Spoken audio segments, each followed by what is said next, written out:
The apartment looked like a war zone. Walls gouged open, carpets soaked with filth, broken furniture left like shattered bones. It wasn't just vandalism. It was sabotage, carefully designed to cause maximum pain. And at the center of it all stood the tenant, smiling, convinced she had destroyed her landlord's life for good. She thought she had outsmarted him, that the courts, the neighbors, even the HOA would side with her lies. But what she didn't know was that every cruel act, every scheme, every ounce of malice was leading to one brutal ending she could never escape. The question was, who would deliver it? Ethan Reynolds was not a man who lived for drama. At 42, he was steady, practical, and patient to a fault. By day, he worked as a project manager for a construction firm, keeping jobs on schedule, budgets intact, and crews focused. By night, he returned home to his modest duplex, where he occupied one side and rented the other. The arrangement was simple. Rent supplemented his mortgage, giving him financial breathing room and a quiet sense of security. For years, things went smoothly. His previous tenants had been respectful. Young couples, traveling nurses, even a retired teacher. Ethan kept the place in top condition. He was the type of landlord who fixed a leaky faucet within a day, who mowed the lawn himself just to keep it looking sharp. He believed in treating people fairly, and in return he expected honesty and respect. But that balance was about to be shattered. Her name was Cassandra Blake. On paper, she seemed like the perfect tenant. Mid-30s, polished, working a mid-level corporate job in HR. She arrived with glowing references, spotless paperwork, and a confidence that made Ethan believe she would be low maintenance. But even from the first meeting, there had been small cracks, the kind you only notice in hindsight. The way she avoided eye contact when signing the lease, her oddly rehearsed answers about her income, the faint edge of impatience when Ethan mentioned rules about noise and upkeep. At first, though, life seemed normal. Cassandra moved in with her sleek furniture and endless boxes of trendy decor. She kept to herself. Rent arrived on time, at least in the beginning. The neighborhood, a quiet suburban street overseen by a small but watchful HOA, stayed peaceful. But behind the closed blinds of Cassandra's unit, something darker was brewing. It started subtly. Late-night guests with cars lined up along the curb, a pile of trash bags left out for days, the sound of shouting through thin walls. Ethan brushed it off at first. Everyone adjusts when they move, he told himself. Everyone has a bad week, but his gut told him this was only the beginning. At first, the problems seemed like ordinary inconveniences, the kind of minor frustrations any landlord might deal with. But with Cassandra, every small issue grew into something toxic, deliberate, and draining. The first real crack appeared with rent. For 2 months she had paid on time, even early once. Then suddenly her third month came and went without payment. Ethan gave her a polite reminder, and Cassandra waved it off with a careless excuse. Her paycheck had been delayed. She promised she would have it covered in a few days. A few days turned into a week. A week stretched into 2. When Ethan pressed her again, she turned cold, almost offended, claiming that he was harassing her. The shift in tone was startling. She went from polite to hostile in a single breath. The following month it happened again, this time with a half payment. Cassandra shrugged it off, claiming unexpected expenses had drained her. She assured Ethan she would make it up next time, but deep down he knew she wouldn't. By the 5th month, rent stopped entirely, but it wasn't just the money. Cassandra seemed to thrive on pushing limits. Trash bags piled up at her back door, reeking in the summer heat. Her once-trimmed lawn grew wild and untamed, attracting HOA warnings. Her guests parked haphazardly across neighbors' driveways, sparking complaints. Every violation was written up by the HOA, but the fines weren't addressed to her. They landed squarely on Ethan's shoulders. The neighborhood began to whisper. Some neighbors looked at Ethan with suspicion, as if he were the one failing to keep order. He explained again and again that it was his tenant, not him. But the HOA was relentless. They didn't care about excuses, only results. And then the intimidation started. One evening, Ethan returned from work to find a crumpled note taped to his door. The handwriting was jagged, rushed but familiar. "Stop harassing me or you'll regret it." There was no signature, but he didn't need one. He stood in silence, staring at the words, the message sinking in. Cassandra was no longer just irresponsible, she was threatening him. From that moment, things escalated rapidly. Neighbors began reporting strange noises coming from her unit. Shouting matches with unseen guests, the crash of breaking glass. Once a neighbor swore they saw her dragging furniture across the yard at 2 a.m, muttering under her breath. Another time, Ethan woke to find his car tires slashed. All 4 of them, cut clean through. The repair cost was staggering. He filed a police report, but without direct evidence, nothing came of it. Cassandra, of course, denied everything with a smirk. Then came the lies. Cassandra began sending long, furious emails to the HOA, claiming Ethan was spying on her, entering her apartment illegally, spreading rumors about her personal life. She even accused him of harassment, painting herself as a vulnerable tenant being preyed upon by a controlling landlord. The HOA board, bound by policy, took her complaints seriously. Ethan found himself summoned to meetings, grilled about his behavior.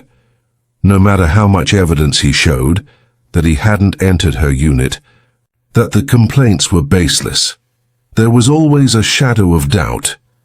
Cassandra had planted it, and it grew like poison ivy. Ethan realized she wasn't just irresponsible, she was strategic. Every late payment, every violation, every threat was part of a larger pattern. To wear him down, to make him lose his grip, to break him financially and emotionally. But Ethan was methodical.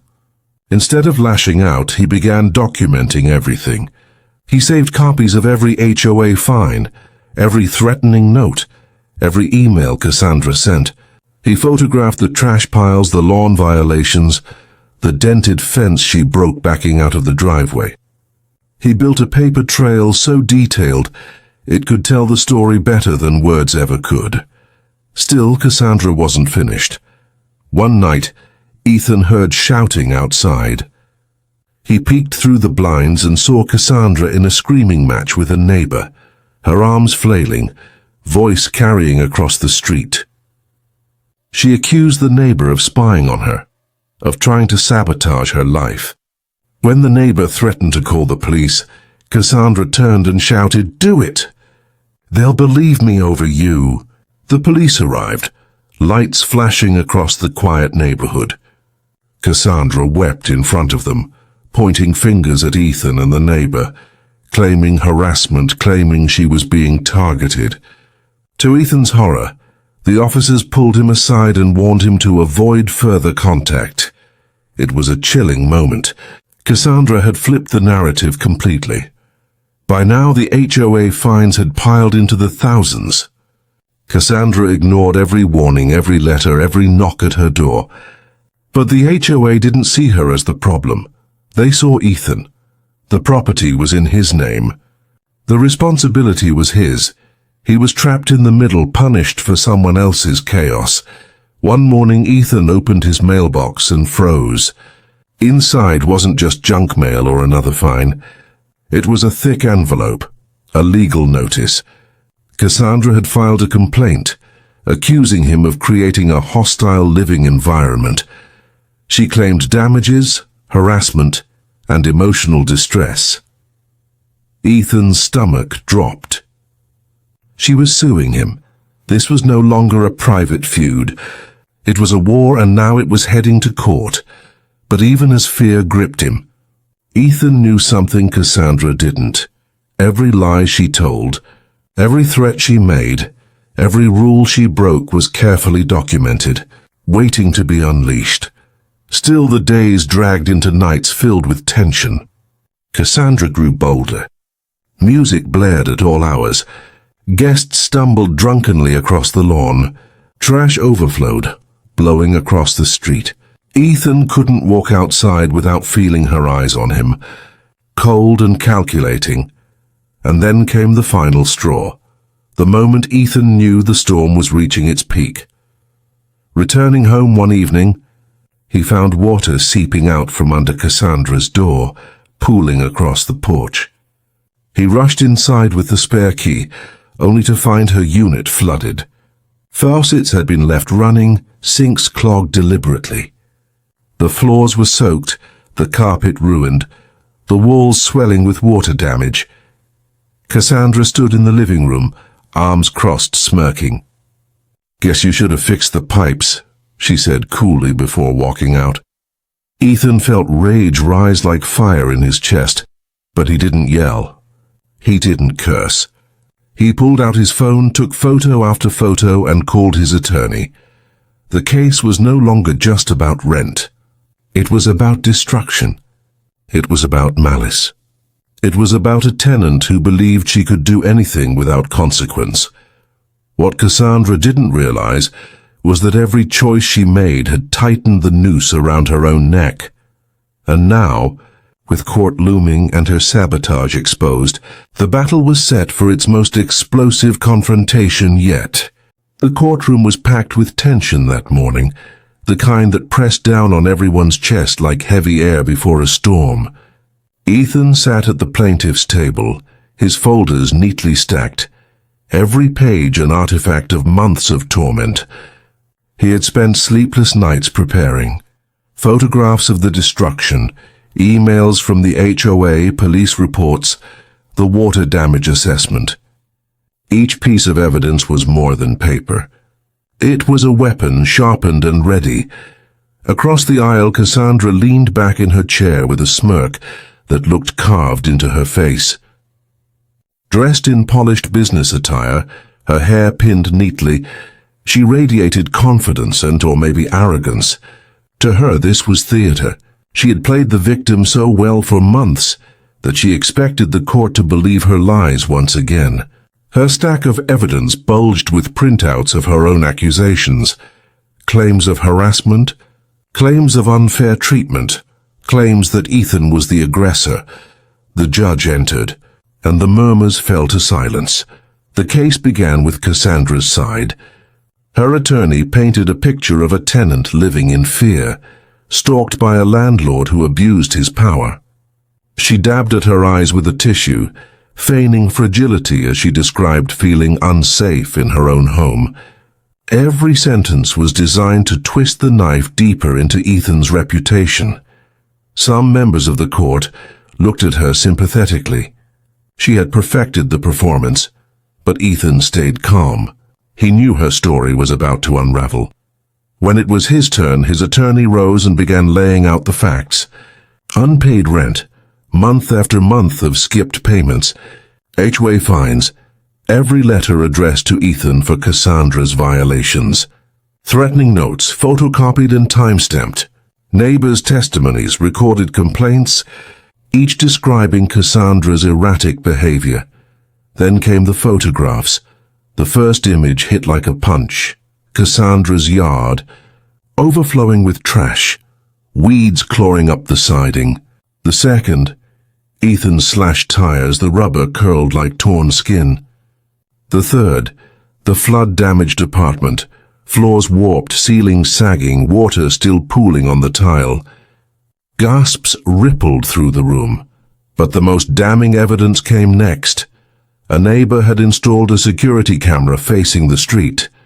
On the grainy video, Cassandra appeared in the dead of night, crouched beside Ethan's car, her hand moving in quick, slashing motions. The footage was short but undeniable. The smirk slid off Cassandra's face. Her attorney scrambled to object, but the damage was done. The courtroom could feel the shift, sympathy draining away, replaced by something colder, disgust. Ethan's attorney pressed on, building momentum. Every excuse Cassandra had given was dismantled with receipts, records, and testimony. Every accusation she'd hurled came back to her like a boomerang. The more she squirmed, the more the lies unraveled. By the time Cassandra was called to the stand, her composure had cracked. She fumbled with her words, contradicting herself, snapping at questions. The confidence she had once worn like armor now looked brittle. Every answer digging her deeper into the pit she had dug. And then came the turning point, the moment that shattered her facade completely. Ethan's attorney presented the final exhibit. The repair bill estimate for the apartment. Tens of thousands of dollars in damages, all linked directly to Cassandra's actions. The photos of smashed furniture, broken fixtures, and flooded floors glowed on the courtroom projector, like scenes from a crime. The judge's face hardened. Cassandra erupted. She stood suddenly, slamming her hand on the table, her voice rising in a shriek. She accused everyone, Ethan, the neighbors, the HOA, even the court, of conspiring against her. She shouted about being the real victim, about how nobody understood her struggles, about how Ethan was trying to ruin her life. But the outburst backfired. The courtroom watched in stunned silence as Cassandra unraveled in real time. The mask was gone, replaced by raw fury, bitterness, and desperation. The judge had seen enough. Order! The gavel cracked, echoing like thunder. Cassandra froze, her chest heaving, eyes wide. The judge delivered the ruling. Ethan was granted full restitution. Cassandra was ordered to pay not only the back rent, but also the full cost of damages and legal fees. She was to vacate immediately, with law enforcement empowered to ensure compliance. The words landed like a hammer. Cassandra's shoulders slumped, her face drained of color. The smirk was gone forever. The courtroom buzzed with whispers. Neighbors who had once believed her lies now saw the truth laid bare. Ethan felt the weight of months of torment lift, replaced by something sharp and clean, vindication. As the gavel fell one final time, Cassandra collapsed back into her chair, defeated, her empire of lies reduced to rubble. For Ethan, it wasn't just a legal victory. It was the turning point, the moment he reclaimed his life from the grip of someone who had tried to destroy it. And for Cassandra, it was the beginning of her downfall, the point where karma finally stopped circling and struck with full force. The ruling echoed long after the gavel fell. Cassandra, once smug and untouchable, sat slumped in the courtroom, her face pale, her eyes wide with the kind of disbelief only reserved for those who thought they could outsmart everyone, and had just been proven wrong. She had strutted into the courthouse, certain she would walk out victorious. Instead, she had been crushed under the weight of her own lies. For Ethan, the victory was more than a legal document. It was vindication. Every sleepless night, every moment of doubt, every HOA fine and false accusation had led to this. He had endured humiliation, threats, and destruction, and still he had stood firm. Now the truth was carved into the official record. Cassandra was the aggressor, the liar, the manipulator. The consequences came swiftly. Court orders are cold, merciless things, and Cassandra learned that fast. The judgment wasn't just a line on paper. It was a chain that wrapped around her finances, her reputation, her freedom. Wage garnishments were filed, cutting into her paycheck before she even touched it. Bank accounts were frozen, leaving her scrambling to cover basic expenses.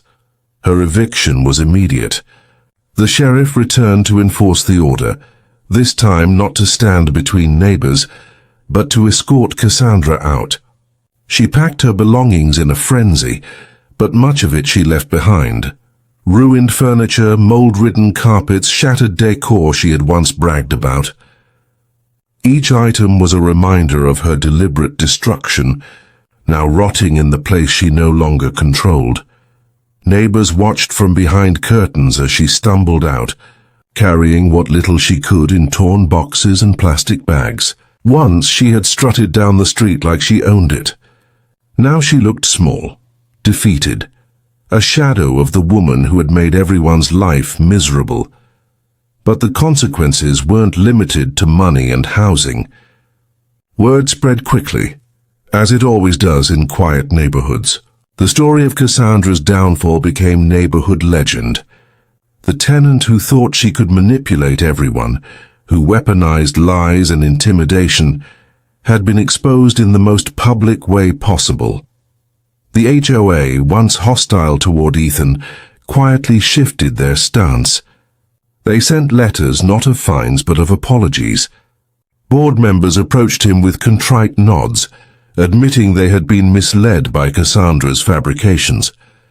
Their once relentless pressure gave way to gratitude, acknowledging the patience and persistence it had taken for Ethan to finally remove her from the community. For Cassandra, however, there was no relief. Her name was now tied to public court records. Future landlords who ran her application would see the judgments, the eviction, the damage claims. Her credit score plummeted. Opportunities closed one by one. Every attempt to rebuild was shadowed by the mess she had left behind. She had tried to ruin Ethan's life, but in the end she had sabotaged her own. Meanwhile, Ethan faced the aftermath of the damage. The apartment was gutted, a hollow shell of what it once was. Floors buckled, walls gouged, ceilings stained with water. For weeks he worked alongside contractors, repairing, replacing, rebuilding. Each hammer swing, each stroke of paint was more than just renovation. It was reclamation. The home she had defiled was becoming whole again, piece by piece. It wasn't easy.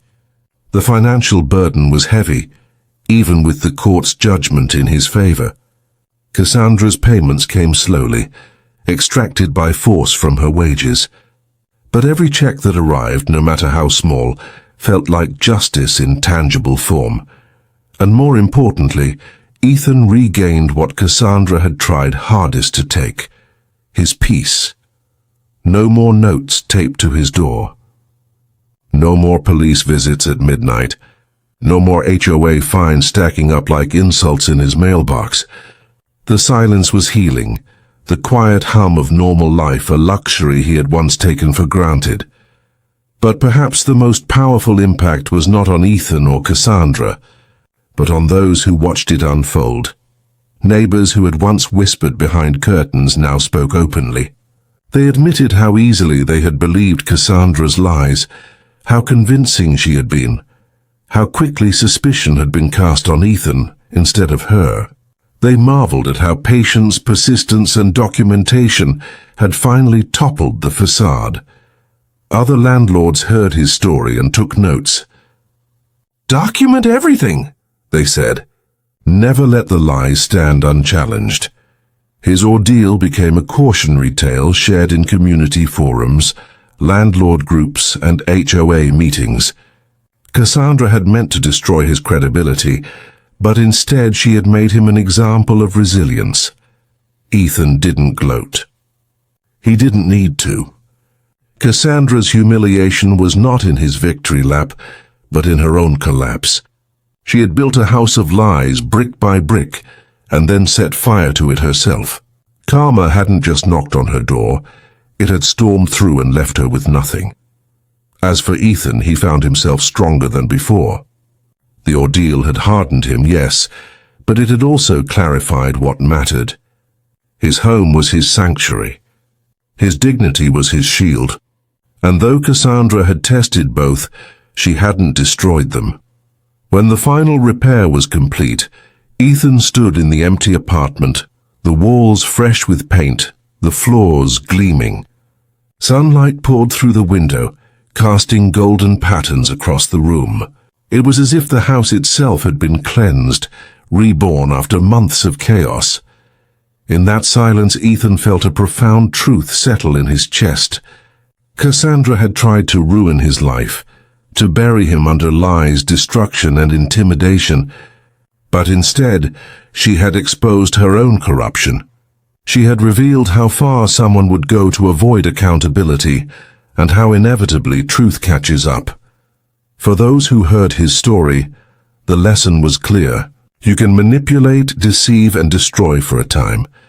You can twist narratives and cast yourself as the victim. But lies are brittle things, and eventually, they crack under the weight of reality. Karma doesn't always arrive on time, but when it does, it arrives with force.